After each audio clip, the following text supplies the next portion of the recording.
बाबा के सामने जिन देवताओं ने कहा कि हमारे दांत तोड़ दिया आपके गढ़ों ने, प्रेतों ने, तो बाबा ने कहा कि दांतों की कोई आवश्यकता नहीं, सतुआ घोर घोर पियो। भृगु जी ने कहा हमारी दाढ़ी नहीं। भगवान शंकर ने कहा आपने शास्त्र की बातों को अर्थ का अनर्थ निकाल करके मनमुखी भक्ति बहुत करी है।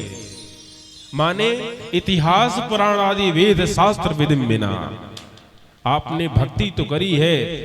भृगु जी से भगवान कह रहे हैं आपने भक्ति तो करी है परंतु इतिहास आदि पुराण आदि वेद शास्त्र विधि बिना, विधि के बिना करी है। अपना जो इतिहास है, जो वेद है, इन्होंने भक्ति की जैसी विधा बताई उस विधा को न समझकर अपनी मनमुखी भक्ति करी है। इसलिए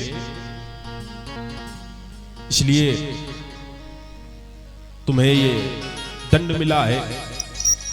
और कैसे अपराध की बात भगवान शंकर कह रहे हैं कि आपने जो शास्त्र की बात है हृदयान पशुन्ना आलभेद, तो जिस आलभेद का अर्थ आपने निकाल करके पशुओं की बलि का विधान बनाया है, जिन घोड़े बकरों की बलि दिलाई है उसी बकरे की दाढ़ी लगा लीजिए।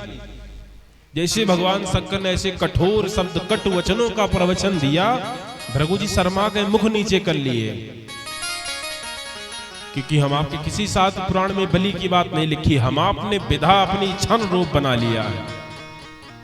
ऐसी विधा को खुद से बना करके बलि और प्रसाद के रूप में उसका भक्षण करते हैं। तो न देवी को ऐसा भोग लगता है न उसे प्रसाद कह सकते हैं। और महाकाली ने रक्तकाली माता ने भी यदि रक्त पान भी किया है तो तब पान किया जब रक्त बीज नाम का वह दुष्ट उत्पन्न हुआ जिसके रक्त से उसने ही समान बलशाली फिर से रक्त बीज प्रकट हो जाते थे। तो ऐसे दुष्ट का वध करने के लिए उन्हीं दुर्गा ने, उन्हीं काली ने अपने रौद्र रूप को मसान काली, शमशान काली, रक्त काली का स्वरूप जब धारण किया, तब उस दुष्ट का रक्त जैसे गिरे तो धरा पर गिरने से पहले पान कर लेती थी। तब उस रक्त बीज नाम के दुष्ट का मां रक्त काली ने अंत किया था, समाप्त किया था। तो ये उस समय की बात है। हम आपने इसको विधान बना दिया कि माता को रक्त चढ़ता, बलि चढ़ते। ऐसे ही यदि वेद की बात को आलभेद का अर्थ हम आप निकाल करके कहें कि आलभेद का अर्थ है बलि देना, तो फिर जिस समय कन्या का विवाह होता उस समय भी पंडित जी कहते हैं कि हृदयाया पशुन्ना आलभेद। यदि आलभेद का अर्थ काटना है तो उस समय पंडित जी कहते हैं कि पुरुष जो है, वर जो है, कन्या की हृदय में आलभेद, कन्या के हृदय का स्पर्श करे। तो यदि आलभेद का अर्थ काटना है तो फिर कन्या के हृदय का स्पर्श नहीं बल्कि गला काट देगा। यदि गला कट गया तो ब्याह किससे होगा?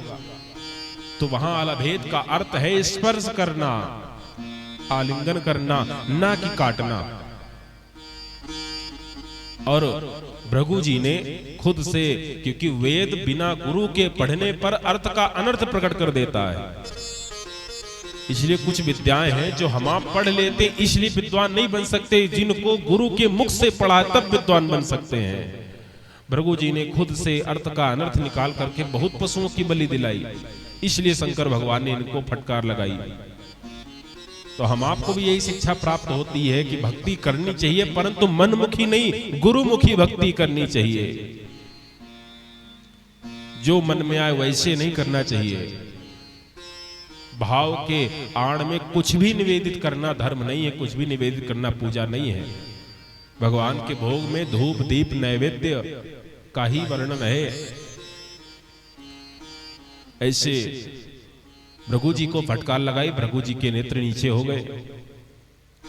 फिर किसी देवता ने कहा बाबा आप तो शिव संकल्प मस्तु, आप तो संकल्प को पूरित करने वाले देवता हैं, संकल्प पूरा करवा दीजिए।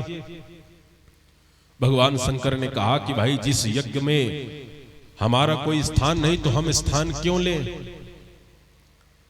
तो उस समय सभी देवताओं ने कहा बाबा यज्ञ में जिस देवताओं को जितनी जितनी आहुति मिल जाएंगी, बाकी जितना साकल्य बचेगा, जितनी आहुति सब आपका। भगवान शंकर ने कहा अपने को जो ही राम सोई राम। इसलिए पूर्ण आहुति पढ़ने के बाद अंत में बचे साकल्य को जो पंडित जी अपनी ओर करके गिरवाते हैं, शिष्टकृत भगवान शिव रुद्र को प्राप्त होता है। तो ऐसे भगवान शिव ने कहा कि भाई जो मिले वही ठीक। तो भगवान शिव यज्ञशाला में पहुंचे, सारे देवता पहुंचे। भगवान शिव ने कहा जजमान कहां? बोले जजमान का धड़ ये पड़ा, सिर स्वाहा हो गया। तो उस समय बोले सिर कहां से लाए? भगवान शंकर ने कहा जिन निरपराध बकरों की घोड़ों की बलि दिलाई है उसी बकरे का सिर ले आओ। और बकरे का सिर लाकर भगवान शिव ने जैसे ही दक्ष के धड़ से स्पर्श कराया, सिर पर हाथ रखा, प्राण आ गए, क्योंकि प्राण दान देते हैं महामृत्युंजय भगवान है। जैसे ही प्राण दान दिए तो उस दुष्ट दक्ष को भी सद्बुद्धि आ गई। भगवान शिव का हाथ पड़ते ही विवेक आ गया, भगवान शिव की स्तुति करने लगा। भगवान शिव की जैसी स्तुति करना चाहा तो शरीर भले मनुष्य का है परंतु मुख बकरे का, इसलिए बकरे के शब्द बम बम बम सा शब्द प्रकट हुआ। भगवान शिव को हंसी आई कि हमारे ससुर जी की भाषा ही बदल गई। भगवान शिव खूब खिलखिला के हंसे, इसलिए भक्तजन आज भी भगवान शंकर को बम बम भोला कहकर याद दिलाते हैं कि बाबा को हंसी आ जाए, मनोरथ का वरदान दे दे। तब उस समय दक्ष ने यज्ञ में आहुति दी, पूर्ण आहुति हुई। उस यज्ञ में नारियल पड़ा, जैसे नारियल पड़ा माने यज्ञ सफल कराया बाबा भोलेनाथ ने। उसी क्षण उस यज्ञशाला में जब यज्ञ पूर्ण रूप से सिद्ध हो जाता है तब देवता कृपा कर देते हैं। तो भगवान नारायण भी प्रकट हुए। भगवान नारायण ने प्रकट होकर के दक्ष को आशीर्वाद तो दिया लेकिन ज्ञान भी दिया कि तूने भक्ति तो करी, मेरी बहुत भक्ति करी, यज्ञ किया, खूब किया, परंतु भगवान शिव से बैर करके तूने मेरी भक्ति करी। तो भगवान शिव से बैर करके कितना भी बड़ा मेरा भक्त हो जाए मैं उसे सपने में भी स्वीकार नहीं करता। ये भगवान नारायण दक्ष से कह रहे हैं और गोस्वामी बाबा ने पंक्तिबद्ध में भी लिखा है। भगवान नारायण क्या कह रहे हैं?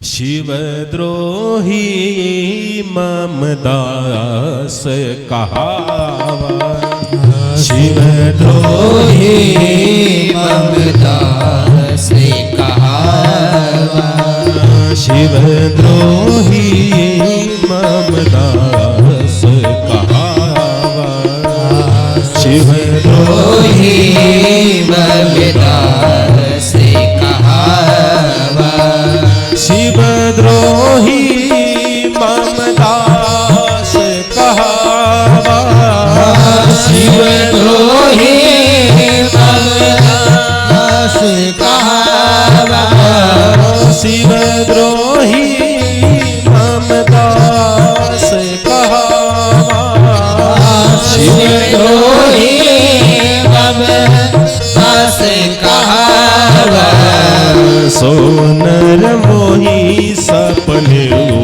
नहीं भावा, सोनर मोही सपने नहीं भावा, शिवद्रोही